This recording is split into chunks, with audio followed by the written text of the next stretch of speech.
ഇന്നത്തെ വേദഭാഗം അപ്പോസ്തലനായ വിശുദ്ധ പൗലോസ് കൊരിന്ത്യർക്കെഴുതിയ 1-ാം ലേഖനം 6-ാം അധ്യായം. നിങ്ങളിൽ ഒരുത്തന് മറ്റൊരുത്തനോടൊരു കാര്യമുണ്ടെങ്കിൽ വിശുദ്ധന്മാരുടെ മുമ്പാകെയല്ല, അഭക്തന്മാരുടെ മുമ്പിൽ വ്യവഹാരത്തിന് പോകുവാൻ തുനിയുന്നുവോ? വിശുദ്ധന്മാർ ലോകത്തെ വിധിക്കുമെന്ന് അറിയുന്നില്ലയോ? ലോകത്തെ നിങ്ങൾ വിധിക്കുമെങ്കിൽ ഏറ്റവും ചെറിയ സംഗതികളെ വിധിപ്പാൻ നിങ്ങൾ അയോഗ്യരോ? നാം ദൂതന്മാരെ വിധിക്കുമെന്ന് നിങ്ങൾ അറിയുന്നില്ലയോ? ഐഹിക കാര്യങ്ങളെ എത്രയധികം! എന്നാൽ നിങ്ങൾക്ക് ഐഹിക കാര്യങ്ങളെക്കുറിച്ച് വ്യവഹാരമുണ്ടെങ്കിൽ വിധിപ്പാൻ സഭ ഗണ്യമാക്കാത്തവരെ ഇരുത്തുന്നുവോ? നിങ്ങൾക്ക് ലജ്ജയ്ക്കായി ഞാൻ ചോദിക്കുന്നു. ഇങ്ങനെ സഹോദരന്മാർക്ക് മധ്യേ കാര്യം തീർപ്പാൻ പ്രാപ്തിയുള്ളൊരു ജ്ഞാനിയും നിങ്ങളുടെ ഇടയിലില്ലയോ? അല്ല, സഹോദരൻ സഹോദരനോട് വ്യവഹരിക്കുന്നു, അതും അവിശ്വാസികളുടെ മുമ്പിൽ തന്നെ. നിങ്ങൾക്ക് തമ്മിൽ വ്യവഹാരമുണ്ടാകുന്നത് തന്നെ കേവലം പോരായ്മയാകുന്നു. അതിനു പകരം നിങ്ങൾ അന്യായം സഹിച്ചു കൊള്ളാത്തതെന്ത്? നഷ്ടം ഏറ്റുകൊള്ളാത്തതെന്ത്?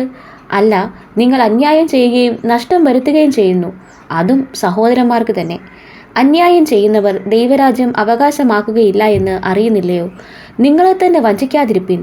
ദുർനടപ്പുകാർ, വിഗ്രഹാരാധികൾ, വ്യഭിചാരികൾ, സ്വയഭോഗികൾ, പുരുഷകാമികൾ, കള്ളന്മാർ, അത്യാഗ്രഹികൾ, മദ്യപന്മാർ, വാവിഷ്ഠാനക്കാർ, പിടിച്ചുപറിക്കാർ എന്നിവർ ദൈവരാജ്യം അവകാശമാക്കുകയില്ല. നിങ്ങളും ചിലർ ഈ വകക്കാരായിരുന്നു. എങ്കിലും നിങ്ങൾ കർത്താവായ യേശുക്രിസ്തുവിൻ്റെ നാമത്തിലും നമ്മുടെ ദൈവത്തിൻ്റെ ആത്മാവിനാലും നിങ്ങളെ തന്നെ കഴുകി ശുദ്ധീകരണവും നീതീകരണവും പ്രാപിച്ചിരിക്കുന്നു. സകലത്തിനും എനിക്ക് കർത്തവ്യമുണ്ട്, എങ്കിലും സകലവും പ്രയോജനമുള്ളതല്ല. സകലത്തിനും എനിക്ക് കർത്തവ്യമുണ്ട്, എങ്കിലും ഞാൻ യാതൊന്നിനും അധീനനാകിയില്ല. ഭോജ്യങ്ങൾ വയറ്റിനും വയറ് ഭോജ്യങ്ങൾക്കുമുള്ളത്, എന്നാൽ ദൈവം ഇതിനെയും അതിനെയും ഇല്ലായ്മയാക്കും. ശരീരമോ ദുർനടപ്പിനല്ല, കർത്താവിനത്രേ, കർത്താവ് ശരീരത്തിനും. എന്നാൽ ദൈവം കർത്താവിനെ ഉയർപ്പിച്ചതുപോലെ നമ്മയും തൻ്റെ ശക്തിയാൽ ഉയർപ്പിക്കും. നിങ്ങളുടെ ശരീരങ്ങൾ ക്രിസ്തുവിൻ്റെ അവയവങ്ങളാകുന്നു എന്ന് അറിയുന്നില്ലയോ? ക്രിസ്തുവിൻ്റെ അവയവങ്ങളെ ഞാനെടുത്ത് വേശ്യയുടെ അവയവങ്ങളാക്കാമോ? ഒരു നാളും അരുത്. വേശ്യയോട് പറ്റിച്ചേരുന്നവൻ അവളുമായി ഏക ശരീരമാകുന്നു എന്ന് നിങ്ങൾ അറിയുന്നില്ലയോ?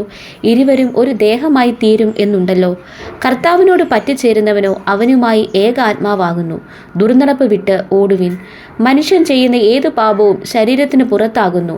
ദുർനടപ്പുകാരനോ സ്വന്തം ശരീരത്തിന് വിരോധമായി പാപം ചെയ്യുന്നു. ദൈവത്തിൻ്റെ ദാനമായി നിങ്ങളിൽ ഇരിക്കുന്ന പരിശുദ്ധാത്മാവിൻ്റെ മന്ദിരമാകുന്നു നിങ്ങളുടെ ശരീരം എന്നും നിങ്ങളെ വിലയ്ക്ക് വാങ്ങിയിരിക്കയാൽ നിങ്ങൾ താങ്കൾക്കുള്ളവരല്ല എന്നും അറിയുന്നില്ലയോ? ആകയാൽ നിങ്ങളുടെ ശരീരം കൊണ്ട് ദൈവത്തെ മഹത്വപ്പെടുത്തുവിൻ. ഈ വചനങ്ങളാൽ ദൈവം നമ്മെ ഏവരെയും അനുഗ്രഹിക്കുമാറാകട്ടെ.